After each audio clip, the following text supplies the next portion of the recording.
Hello, my name is Margot Galvin. I'm a Dublin-based artist.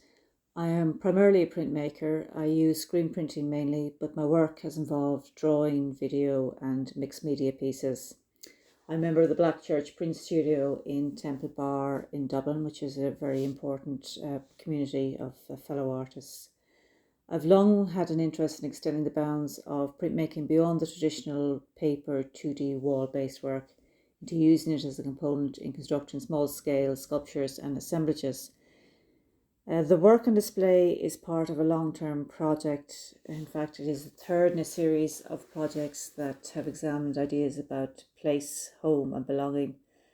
Psychogeography, which explores the impact of our surroundings on our psychological and emotional states, will be an important theory in my work, and like the psychogeographers, walking or wandering will be the first stage in my process of information gathering.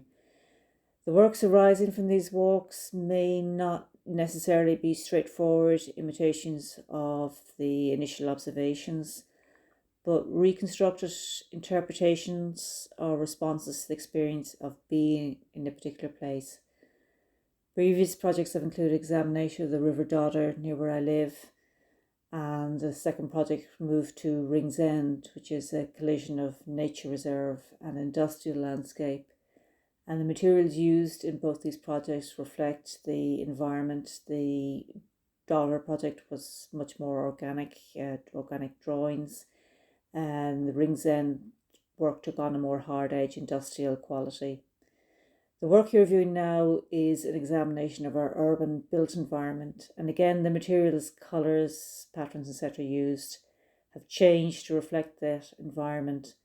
Glass, metal, wood are used as materials to print on, but also as components in other small-scale sculptural pieces.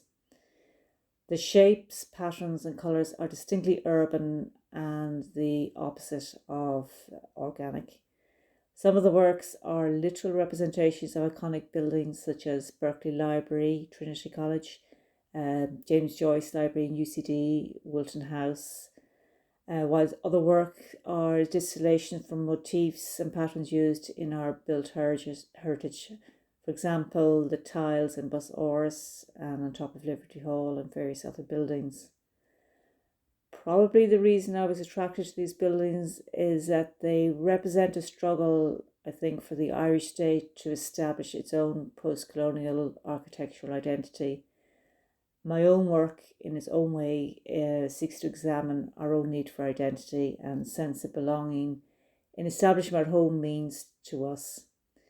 The resulting works are a composite of visual fact, feelings, memory and imagination.